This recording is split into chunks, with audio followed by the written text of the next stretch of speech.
होते हुए दिख रहे हैं। हाल फिलहाल हमने देखा कि भाव थोड़ा सा डामाडोल रहा है। नाम भी बदला है, पहले जोमेटो नाम था, अभी टनल हो गया है।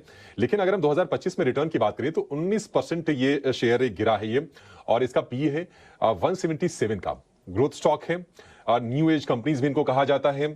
और हाल फिलहाल हम देख रहे हैं कि 230 रुपए के आसपास के भाव के पास है जोमेटो का शेयर।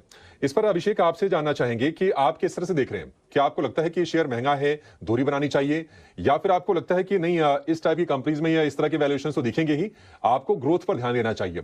आपका व्यू क्या है और टारगेट क्या है? तो अभिषेक, मुझे लग रहा है कि इस तरह के स्टॉक को उन्हीं को लेना चाहिए जिनका व्यू जो है कम से कम 5 से 10 साल का होता है। हालांकि इस तरह के व्यू को रखने वाले इन्वेस्टर्स तो सिलेक्टिव ही होते हैं, बट मैं इसलिए कह रहा हूँ क्योंकि जब आप इसे ट्रेडिशनल प्राइस टू अर्निंग या मल्टीपल पे कंपेयर करेंगे, तो जैसे आपने हाईलाइट किया कि ये स्टॉक के ऊपर की प्राइस टू अर्निंग की ट्रेडेड शेयर है, तो किसी का कॉन्फिडेंस बनेगा नहीं और बहुत सारे डाउट और क्वेश्चन रेज हो जाएंगे। बट अगर हम इसके बिजनेस मॉडल को स्टडी करते हुए आगे बढ़ रहे हैं, तो आपको दिखेगा कि इतनी सारी कोई बिजनेसेस नहीं है जो इस लेवल पे आज आ चुके हैं।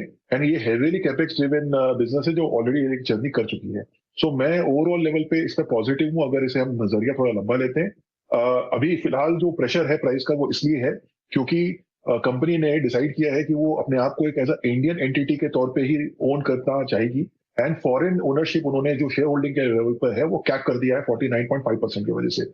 एंड उसके वजह से जो एफटीएससी और एमएससीआई का जो इंडेक्स है, यहाँ पे एक एलोकेशन होती है बाहर के पैसे जो इंडिया में आते हैं, वहां पे इसका ये वेट कम हो गया है, जिसकी वजह से $840 मिलियन का जो है आउटफ्लो एक्सपेक्टेड है इस स्टॉक से। एंड यही एक सेलिंग प्रेशर है जिसकी वजह से हमने देखा है कि अभी फिलहाल ये करेक्शन मोड में है, जो मुझे लग रहा है कि कुछ समय में ये ठीक हो जाएगा, नॉर्मलसी में लौट आएगा और फिर हम इसे वापस ऊपर जाते हुए देखेंगे। क्योंकि हम इस समय एक कॉन्वर्सेशन में है, तो मैं कोई एग्रेसिव प्राइस टारगेट इसे देना नहीं चाहूंगा। अभी के लिए हम देख सकते हैं 275 रुपीज, अगर हम एक साल के नजरिए के हिसाब से देखें तो।